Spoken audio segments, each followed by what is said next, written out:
నెల్లూరు నగరంలోని Vedayapalem police station లో పోలీసులపై దుర్భాషలాడిన శాసనసభ స్పీకర్ చింతకాయల అయ్యన్న పాత్రునిపై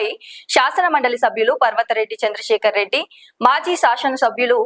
శాసనసభ్యులు కిలివేటి సంజీవయ్య, డీసీసీబీ మాజీ చైర్మన్ సత్యనారాయణ రెడ్డి, వైఎస్ఆర్ కాంగ్రెస్ పార్టీ నాయకులతో కలిసి ఫిర్యాదు చేసిన మాజీ మంత్రివర్యులు మరియు ఉమ్మడి నెల్లూరు జిల్లా వైఎస్ఆర్ కాంగ్రెస్ పార్టీ అధ్యక్షులు కాకాని గోవర్ధన్ రెడ్డి. మాజీ మంత్రి కాకాని గోవర్ధన్ రెడ్డి మీడియాతో మాట్లాడుతూ అయ్యన్న పాత్రునిపై వెంటనే కేసు నమోదు చేసి చర్యలు చేపట్టవలసిందిగా ఎస్పీని వైఎస్ఆర్ కాంగ్రెస్ పార్టీ డిమాండ్ చేస్తుంది అని అన్నారు. దాదాపు నేను గెలిచి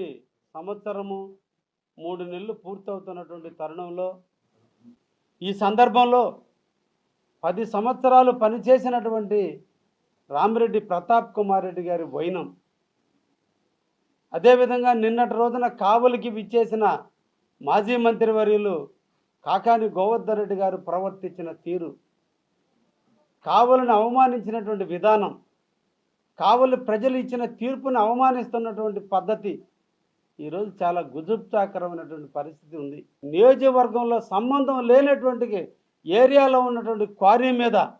దాడి చేపించడం, నేను తెలుగుదేశం పార్టీకి ₹1 కోటి చందా ఇచ్చానటువంటి ఆలోచనను పెట్టుకొని నన్ను తుదిమెట్టించాలనో, రాజకీయంగా అంతమొందించాలనో, రాజకీయంగా టికెట్ లేకుండా ఒక అవినీతి పరుడును ముద్రేయాలనే ఆలోచనతో 2023 ఏప్రిల్ 2వ తేదీన నా క్వారీకి నెల్లూరు జిల్లాకు సంబంధించిన అధికారులు కాకుండా కాకినాడ, అనంతపురం, గుంటూరు దగ్గర పేలిచెర్లకు సంబంధించినటువంటి అధికారుల చేత నా క్వారీ మీద దాడి చేసి ఎటువంటి నోటీస్ ఇవ్వకుండా ₹143 కోట్ల పెనాల్టీలు నాకు విధిస్తే, దానికి నేను ఆన్సర్ ఇస్తే, లేదు కట్టాలని నన్ను బెదిరిస్తే, నేను అత్యున్నతమైన న్యాయస్థానమైనటువంటి హైకోర్టుని ఆశ్రయిస్తే ఫస్ట్ సిట్టింగ్లోనే ఇది ఇల్లీగల్, అన్ని అనుమతులు ఉన్నటువంటి క్వారీకి మీరు పెనాల్టీలు ఎలా వేస్తారని చెప్పి కోర్టు చివాట్లు పెడుతూ ఆంధ్రప్రదేశ్ ప్రభుత్వాన్ని, ఆనాటికి ఉన్న రాక్షస పాలన అందిస్తున్నటువంటి జగన్మోహన్ రెడ్డి ప్రభుత్వాన్ని ఎండగడుతూ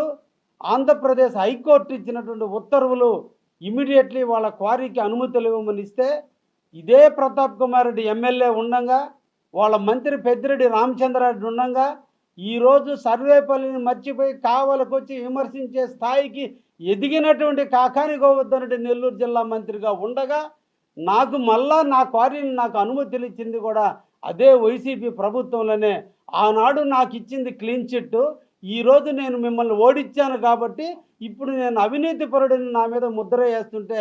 ఎంతవరకు సమంజసమని కూడా ఈ సందర్భంగా అడుగుతున్నా. కెమెరా తీయటానికి ఆపరేటర్లతో పాటు రౌడీలు ఎందుకు వచ్చారు, రౌడీ షీటర్లు ఎందుకు వచ్చారు, వివిధ కారుల్లో సరౌండింగ్ను వాళ్ళని కాపలా కాస్తూ, లేదంటే అక్కడ నేను ఏదైనా దొరికితే నన్ను చంపాలనో, లేదంటే నా ఇతర వ్యక్తులను దుదిమెట్టించాలనో కారుల్లో ఎందుకు వచ్చారో ఇవన్నిటికీ జవాబుదారి చెప్పకుండా ఈరోజు తగుదనమ్మని 87 రోజులు